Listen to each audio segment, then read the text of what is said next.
Good morning, everyone. Welcome back to 10 Minutes Daily Cafe Chat. I am Emily. And I am Lisa. Happy Tuesday, April 14th, 2026.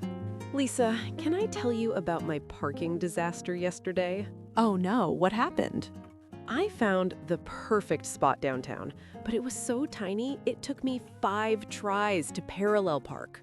5 tries? I would have given up after 2 and just parked 3 blocks away. Honestly, I almost did, but I was too stubborn. And a guy was watching me from the coffee shop window the whole time. That is the worst, the pressure of being watched while you're failing.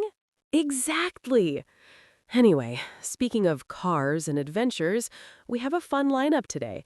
First, 2 cars painted by the legendary Keith Haring are making their New York debut. Then we're heading to Spain for some seriously hidden travel gems.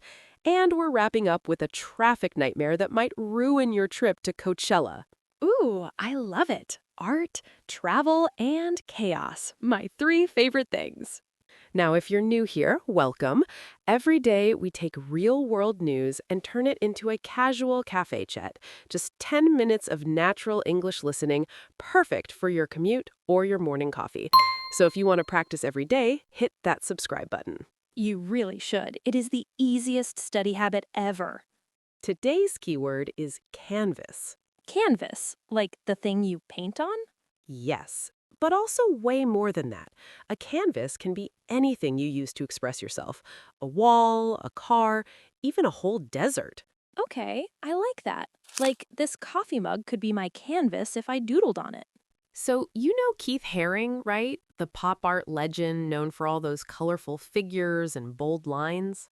Oh, I love Keith Haring. Those dancing figures and barking dogs. You see his style everywhere, on t-shirts, murals, stickers. It is iconic. Well, it turns out Haring also painted cars, and not just any cars. He actually painted 4 vehicles during his career, and 2 of them are being shown together in New York for the very first time. Wait, he painted cars? Like the entire car? The entire car. One is a 1963 Buick Special. It was the first car Haring ever painted, and he gave it as a gift to the architect who designed his famous pop shop in Soho. That is the most thoughtful gift I have ever heard of. Forget flowers, just hand paint someone a Buick. Right? And the other one is a 1971 Land Rover that he painted in 1983 for the Montreux Jazz Festival in Switzerland. So you've got this rugged off-road vehicle completely covered in Haring's signature symbols. Oh my gosh, can you imagine driving that thing around? People would lose their minds. They're both owned by a collector named Larry Warsh, and he usually keeps them in a warehouse outside the city. But now they're on display at a new gallery called Free Parking in the West Village. Free parking? That is the best name for a car art gallery. The exhibition is called Keith Haring in the Street, and it runs from April 10th through the 19th. Plus, there's a new book coming out called Keith Haring in 3D on April 22nd through Phaidon. I need to see these cars in person. There's something about turning a regular, everyday object into art that just makes me so happy. It feels rebellious, you know? Totally. And it makes sense when you think about how Haring started. He spent years drawing in New York's subway stations, thousands of works, just on those empty black advertising panels. So he went from subway walls to cars. He was always looking for the next moving canvas. And that connects perfectly to our keyword today. For Haring, a canvas was never just something you hang on a wall.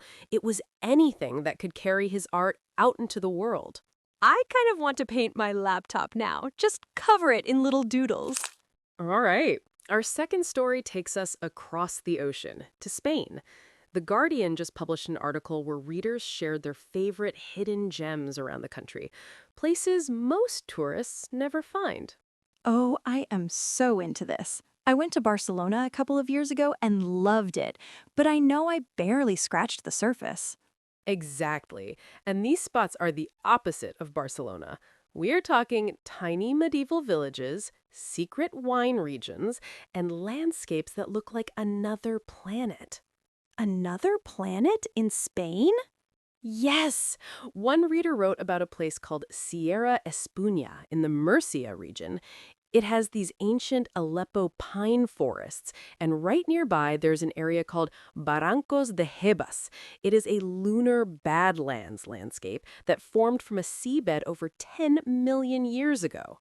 10 million years? So you're literally walking on an ancient ocean floor. That gives me chills. And barely anyone was there. The reader said it felt like their own secret. Another incredible spot is Ribera Sacra in Galicia. Picture deep river canyons with terraced vineyards carved right into the steep canyon walls. Wait, they grow grapes on the side of a canyon? How do they even harvest them? Carefully, I imagine, but the views from the top are supposed to be stunning. One reader described it as tranquil, natural, and barely a tourist in sight. That sounds like my dream vacation, honestly. When I went to Barcelona, every famous spot was packed. Like you couldn't even take a photo without 50 strangers in it. That's exactly why these hidden spots are so special. Oh, and here's one more that I loved. Near Bilbao, there's a town called Portugalete. It has the world's oldest transporter bridge, built in 1893. It's a UNESCO World Heritage Site, and you can ride it across the river for just €1.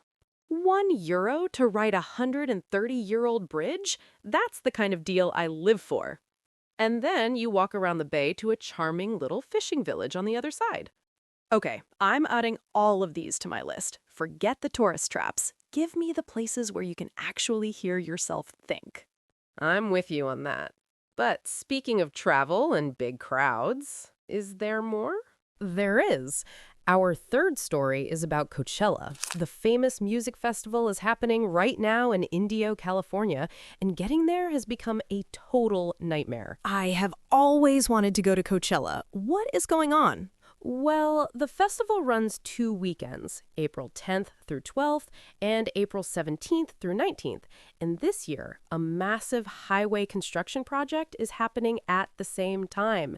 Several major roads near the venue are completely closed, and some of them will not reopen until May 4th. May 4th? So even after the festival is over, the roads are still a mess? Exactly.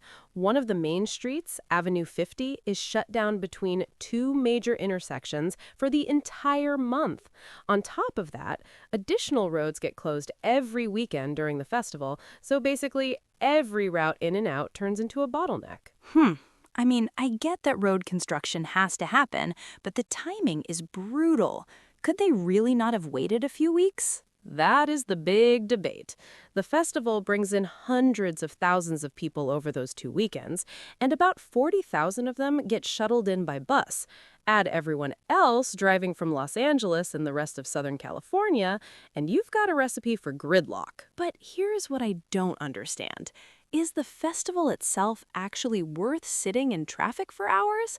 I've seen some people online saying they spent more time in their cars than at the actual stages. That's a real concern.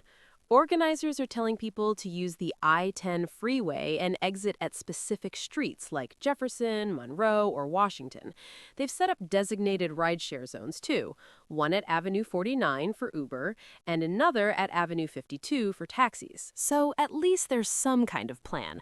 I just think at some point you have to ask yourself, do I want to spend my weekend fighting traffic, or would I rather find a hidden Spanish village with no one around? Are you saying you'd pick the Galician Canyon over Coachella? 100%.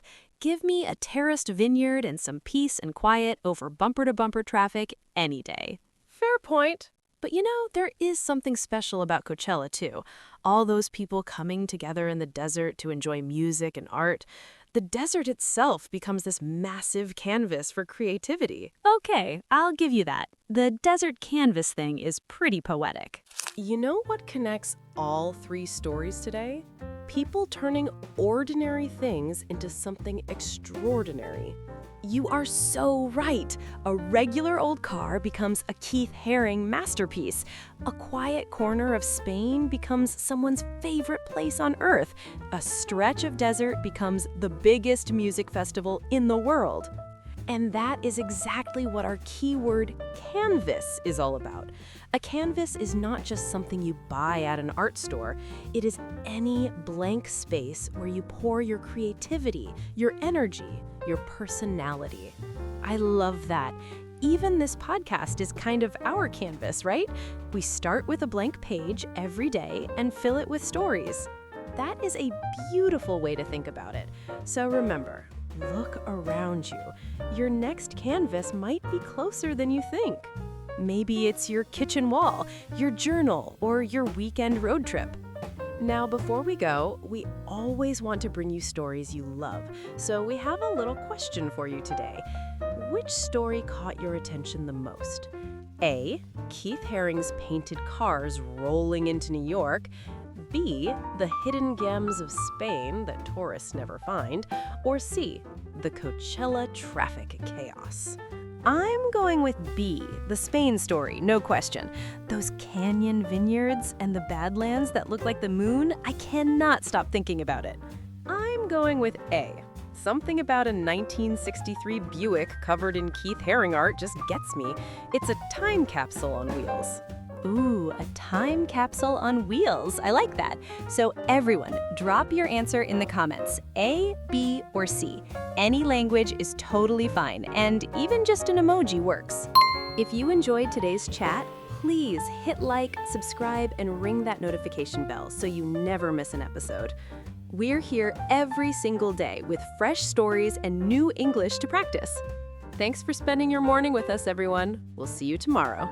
Bye-bye. Have an amazing Tuesday.